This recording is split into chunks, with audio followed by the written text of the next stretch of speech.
I always pictured my wedding day as something out of a fairy tale. You know, the kind where the sun shines just right, the flowers bloom perfectly, and everyone you love is there, smiling, celebrating you. I'm Sarah Nguyen, 31 years old, and I thought my wedding to Michael would be that moment.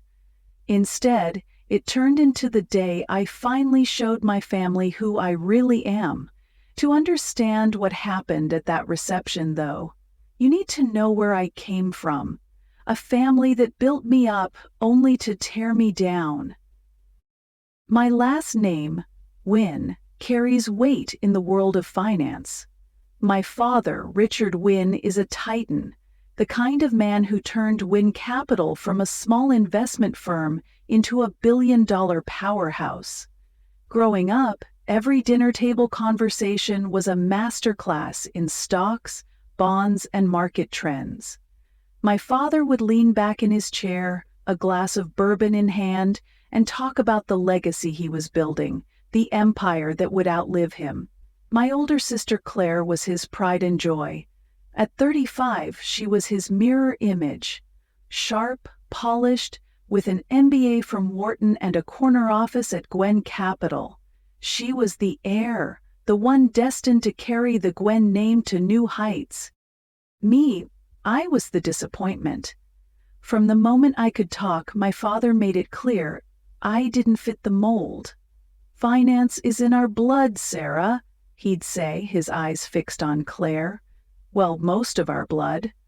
That last part was always for me, paired with a look that made me feel like I was shrinking. While Claire was groomed for boardrooms, I fell in love with something else. Renewable energy. I saw a future where clean power could change the world, where technology could make life better, not just bank accounts bigger. When I told my father I wanted to study energy engineering, he laughed. A cold, cutting sound. Solar panels? Wind turbines? That's for dreamers, Sarah, not leaders. Finance builds empires. Your little science projects won't. That laugh followed me everywhere. Family gatherings, holidays, even my high school graduation. Every milestone was overshadowed by Claire's achievements. "Claire closed a $50 million 0-cents deal today," my father would announce while I sat there pushing peas around my plate. "What about you, Sarah? Still playing with batteries?" The relatives would chuckle and I'd force a smile, but inside I was burning. Those words, that dismissal, they lit a fire in me. I wasn't going to be the failure they thought I was. My mother, Linda, was the quiet one. She'd sit through my father's tirades, her hands folded tightly in her lap, her eyes avoiding mine. But sometimes, when he wasn't around, she'd find me. "Don't listen to him," she'd whisper, her voice soft but firm. "You're different, Sarah. That's not a bad thing." Most of the time she deferred to my father, like she'd learned long ago that fighting him wasn't worth the cost. I didn't blame her, but it hurt, knowing she saw my pain but couldn't stand up for me. I held on to my dream anyway. I threw myself into my studies, into the idea that I could build something real, something that mattered. But no matter what I did, my father's voice echoed in my head. Useless. It was a word he never said outright, not until my wedding day, but I felt it in every glance, every comparison to Claire. I was the daughter who chose the wrong path, the one who'd never measure up to the Nguyen legacy. What my family didn't know, what I kept hidden for years, was that I wasn't just chasing dreams. I was building an empire of my own, one that would dwarf their expectations. And at my wedding, when they tried to bury me with their words, I was ready to show them the truth. I wasn't the useless daughter they thought. I was Sarah Nguyen, and I had a $95 million 0-cent secret that would change everything. College was my escape. I threw myself into energy engineering, soaking up everything I could about solar power, battery storage and sustainable tech.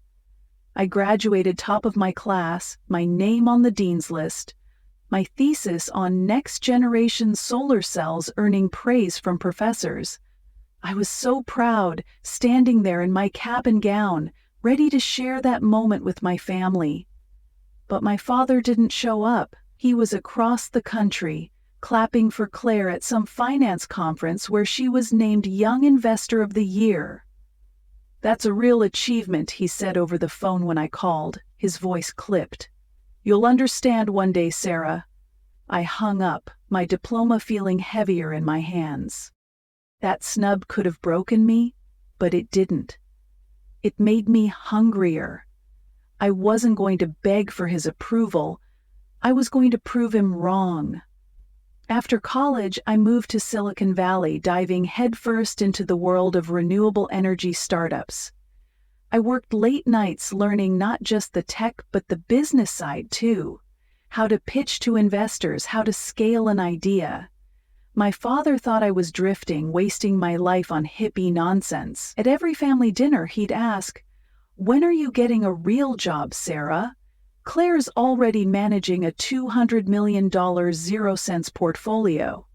I'd bite my tongue, nod, and change the subject. He had no idea what I was building. It started in a cramped garage I rented in Palo Alto. I called it Greenwave Solutions, a company born from an idea I'd been obsessing over, a new kind of solar battery that could store energy longer and cheaper than anything on the market. I saw it clearly. A world where clean energy wasn't just for the rich, but for everyone. I spent months hunched over my laptop, designing prototypes, testing materials, fueled by instant noodles and sheer stubbornness. My father's words echoed in my head. Useless, dreamer, not a leader. But they only pushed me harder. One night, bleary-eyed at 4 a.m., I got the breakthrough. My battery design worked. Not just worked. It outperformed every competitor in my tests. I remember sitting there staring at the data, my hands shaking. This was it. This was my chance to change the game. I pitched my prototype to a small venture capital firm, my voice steady despite the nerves. They saw what I saw. They invested $3 million. 0 cents. Enough for me to hire a tiny team. 2 engineers and a business grad who believed in the dream. We moved into a shoebox office, the kind with flickering lights and a coffee maker that never worked right. My mother was my secret ally.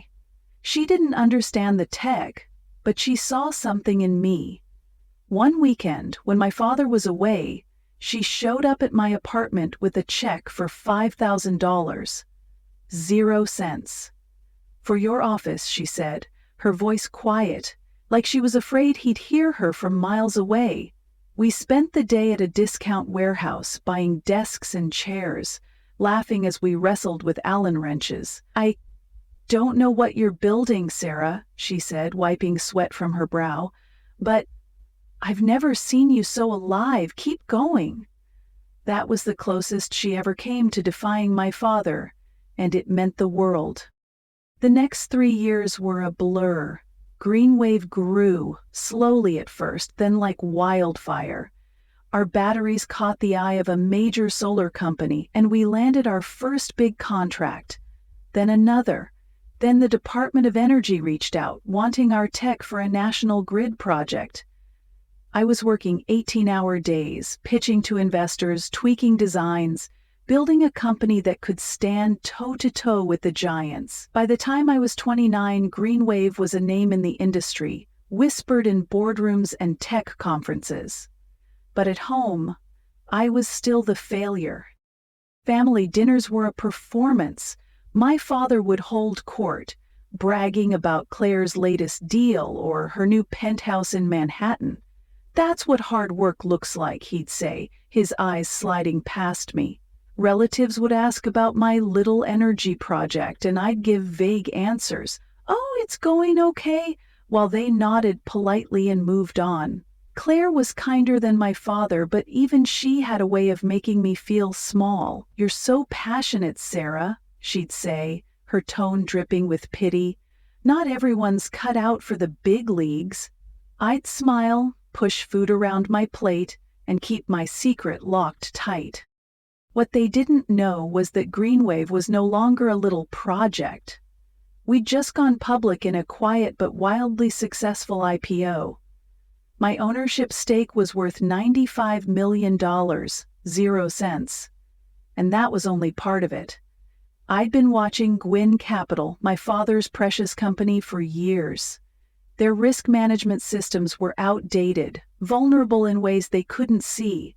I'd started buying shares through shell companies, piece by piece, until I owned 24% of the company. My father, Claire, the whole family. They had no idea their useless Sarah was one of their biggest shareholders. I wasn't just building a company, I was building a moment when I'd step out of their shadow and show them what I was capable of. I didn't know then that my wedding would be the stage for that moment, but I felt it coming. Every late night, every prototype, every deal, it was all leading me to a day when I'd rewrite the Nguyen legacy, not with their rules but with mine. Then I met Michael, and everything changed. He was 34, an investigative journalist with a knack for uncovering truths others wanted buried.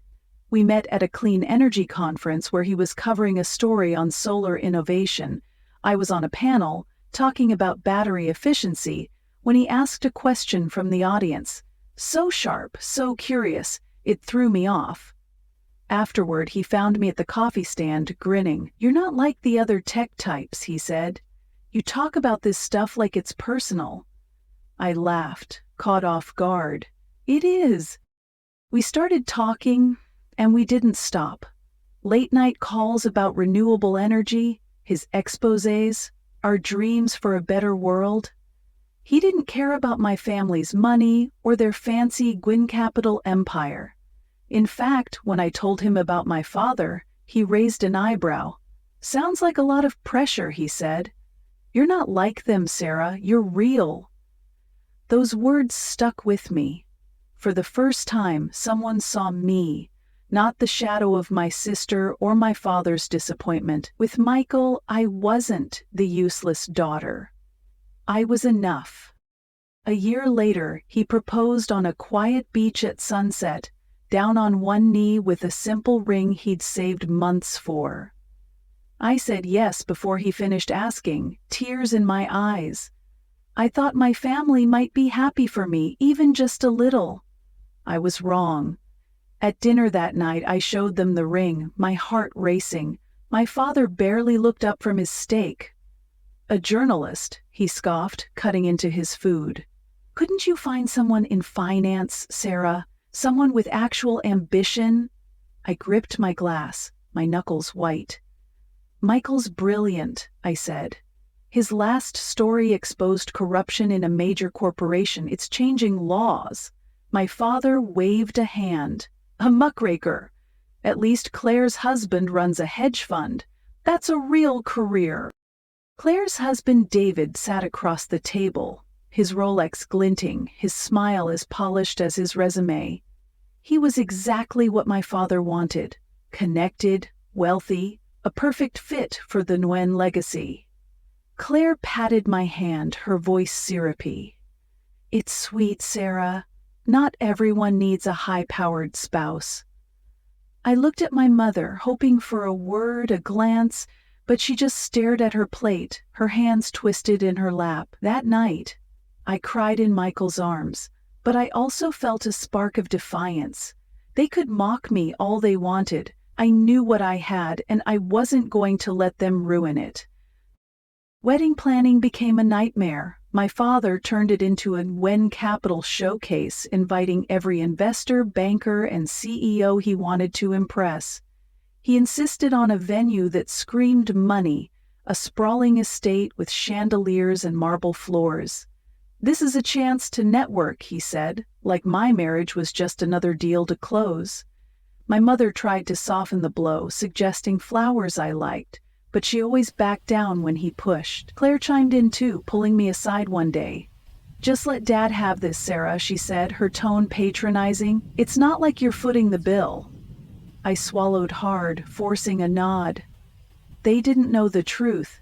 Every cent of the wedding, the venue, the catering, the dress, was paid for by Green Wave's profits.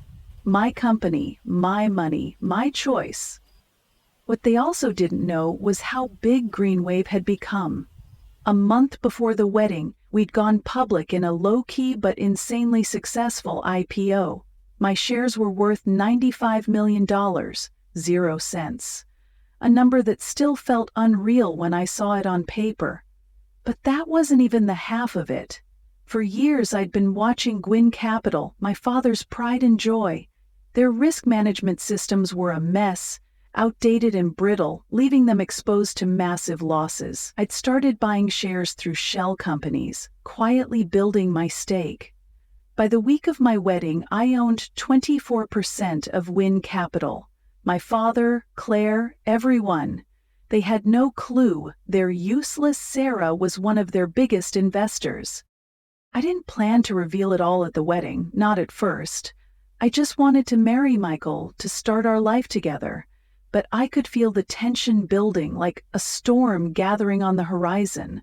My father's comments, Claire's pitying looks, the way they turned my day into their show. It was too much. I started to see the reception not just as a celebration, but as a stage, a place to show them what I'd been hiding all these years. I wasn't sure how it would play out, but I knew one thing. When the moment came, I'd be ready. The truth was coming, and it was going to hit them like a tidal wave. The wedding day was perfect, at least on the surface. The sun glowed golden over the estate. The flowers were flawless, and Michael looked at me like I was the only person in the world.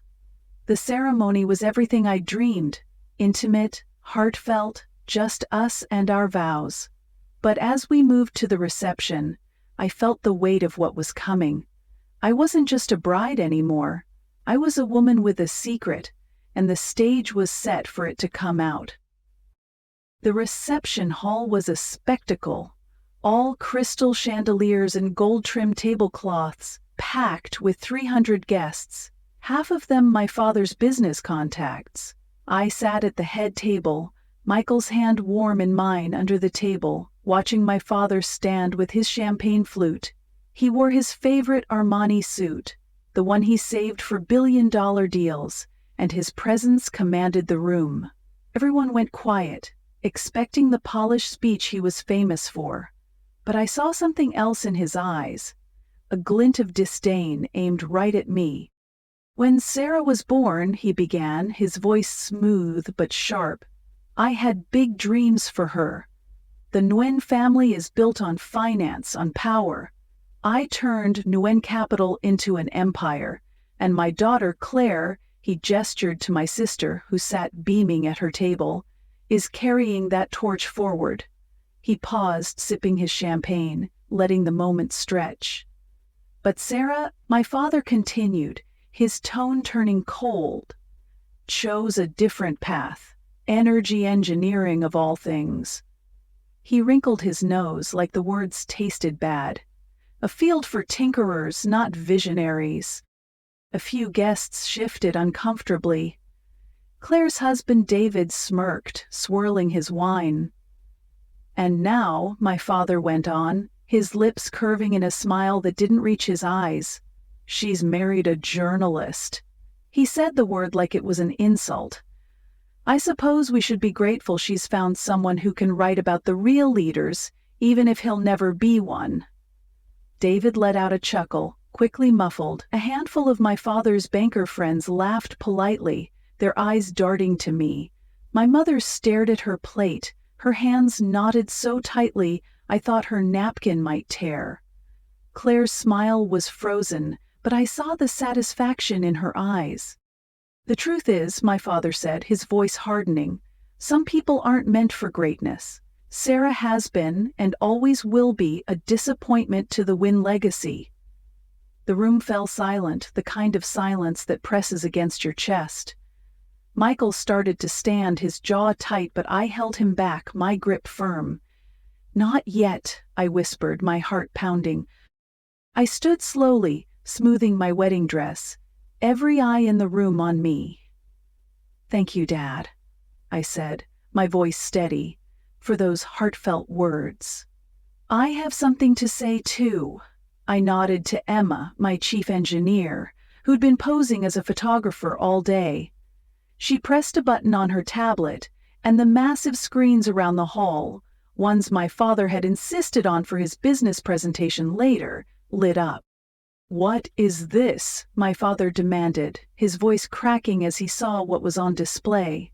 The screens showed Greenwave Solutions financials, stock charts, revenue streams, and my ownership stake, valued at $95 million, 0 cents. Gasps rippled through the crowd. "You see, Dad," I said, stepping forward. "While you were busy grooming Claire to run your empire, I was building my own. Greenwave Solutions, maybe you've heard of us? Our solar batteries power half the renewable energy grid in California. Tesla uses our tech. The Department of Energy just signed a $500 million 0 cents contract with us." My father's face drained of color. Claire was frantically scrolling on her phone, probably pulling up Greenwave's public records. The guests were whispering, their polite smiles replaced by shock, but I wasn't done. "That's not all," I said, my voice calm but firm.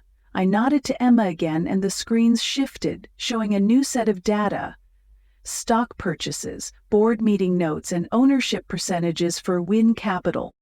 6 months ago, I said, walking toward my father, I noticed something interesting.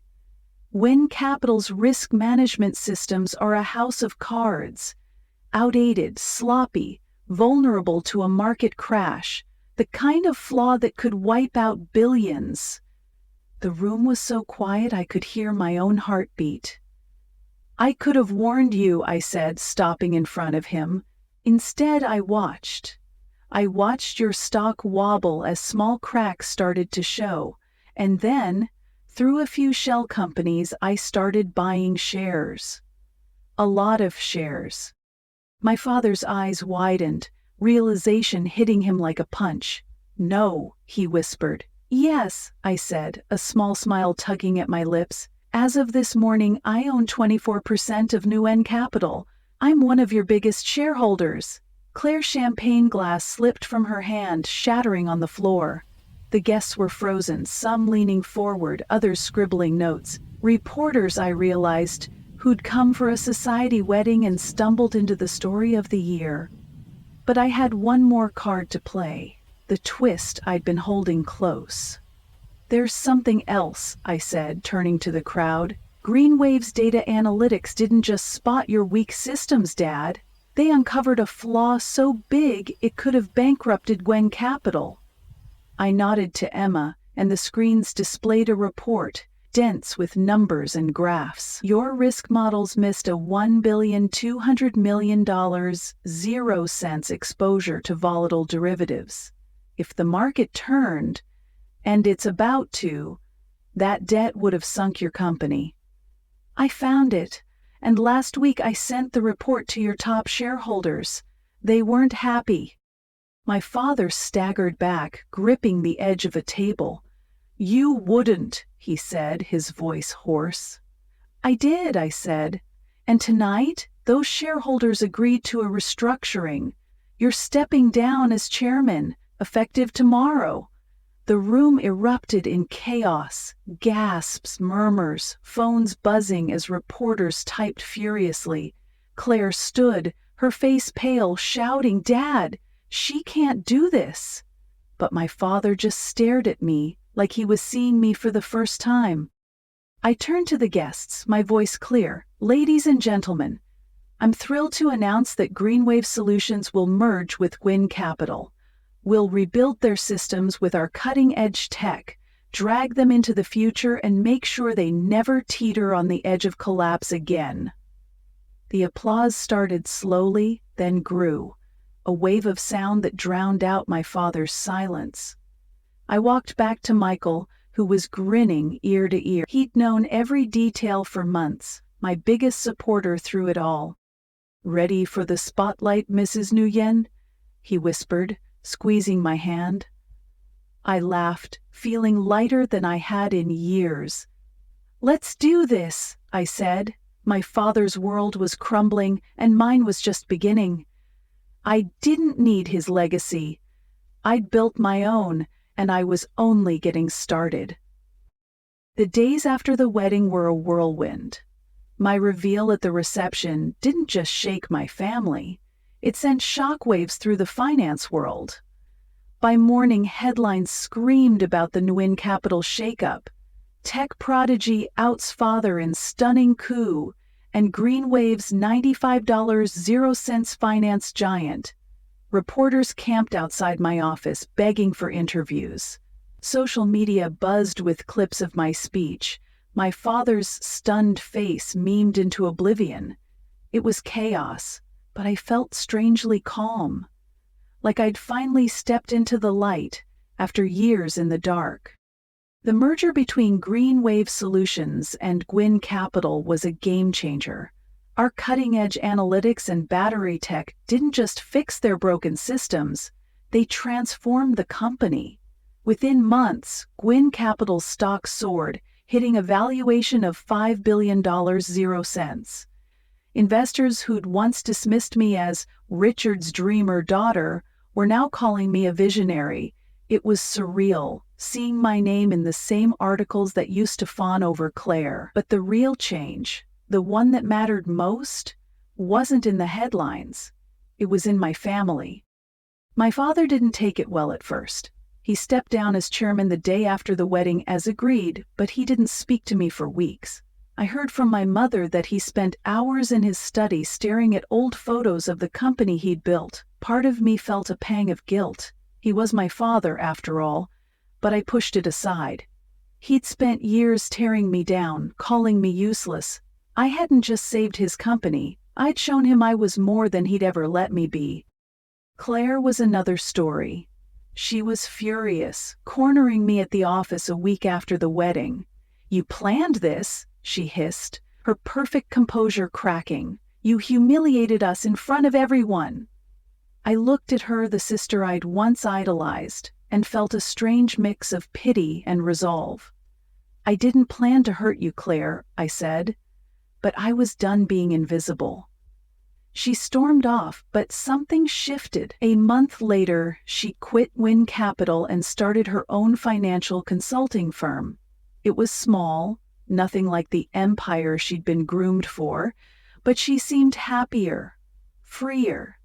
She even sent me a text one day. "You were right to fight. I'm trying to find my own way now." It wasn't an apology, but it was a start. My mother was the biggest surprise. For years, she'd been a ghost in our family, always deferring to my father, her voice barely above a whisper. But after the wedding, she changed. At our first family dinner post-reception, she spoke up, cutting my father off mid-rant about losing control. "Enough, Richard," she said, her voice firm. "Sarah saved your company. You should be proud." The table went quiet, my father's fork frozen mid-air. I caught her eye, and she gave me a small, fierce smile.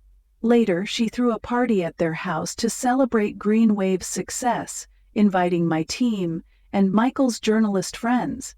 It was her way of saying what she couldn't before. She saw me. Michael and I settled into our new life. We bought a house by the coast, a cozy place with a view of the ocean, perfect for quiet nights and loud laughter.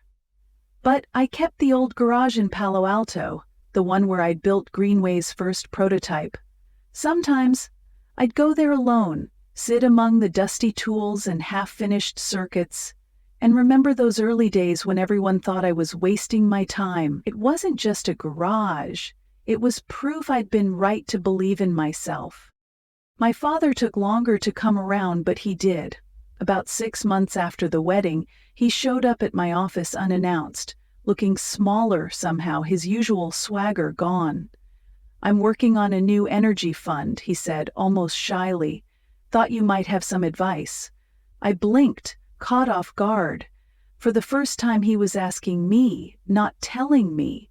We spent an hour talking about solar markets, not stocks, and when he left he paused at the door. "You did something remarkable, Sarah," he said quietly. "I should have seen it sooner." It wasn't a full apology, but it was enough. I felt a knot in my chest loosen, one I'd carried for years. That Sunday I went to family dinner, something I'd avoided since the wedding. The air was different. No tension, no cutting remarks.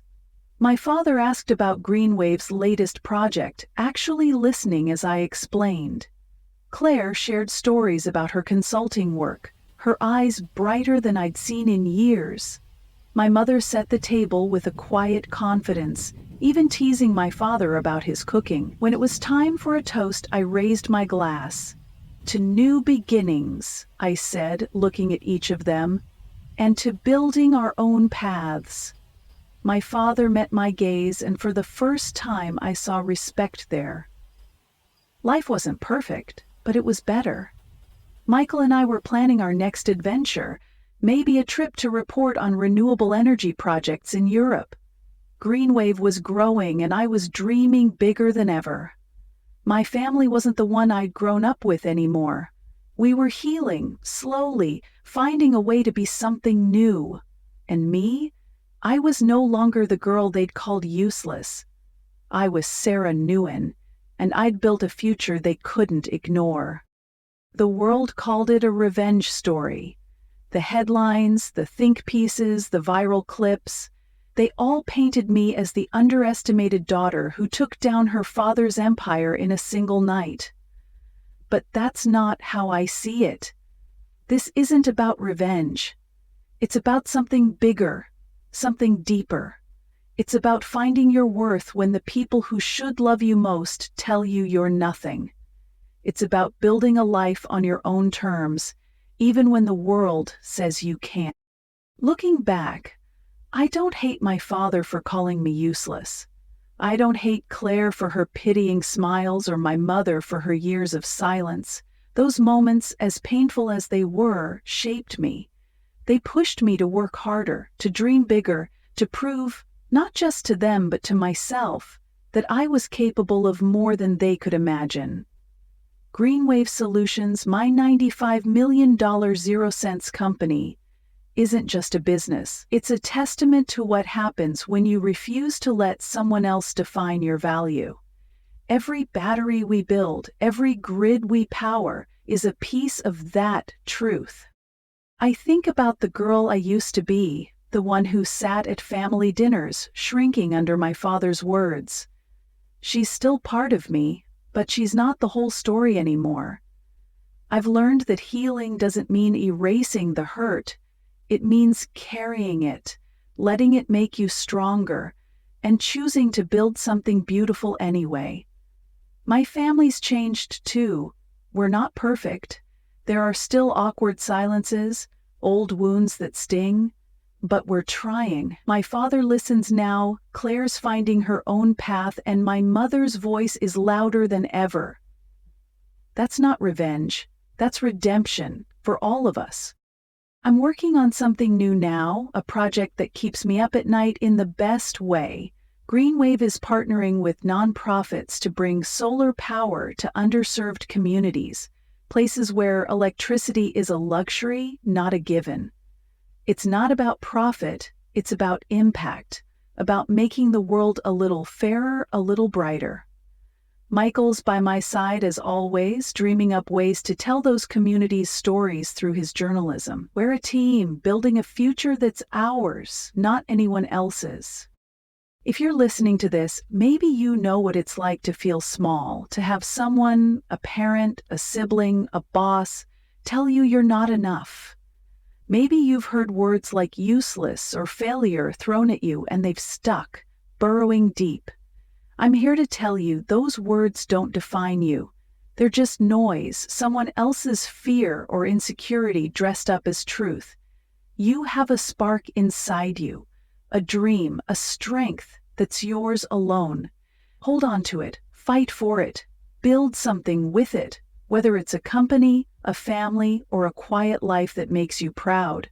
Success isn't about pleasing the people who doubt you. It's about becoming the person you know you can be. I stand in my office sometimes, looking out at the city skyline, the same view my father used to claim as his. It's mine now, not because I took it, but because I earned it. I don't just dream about a better world.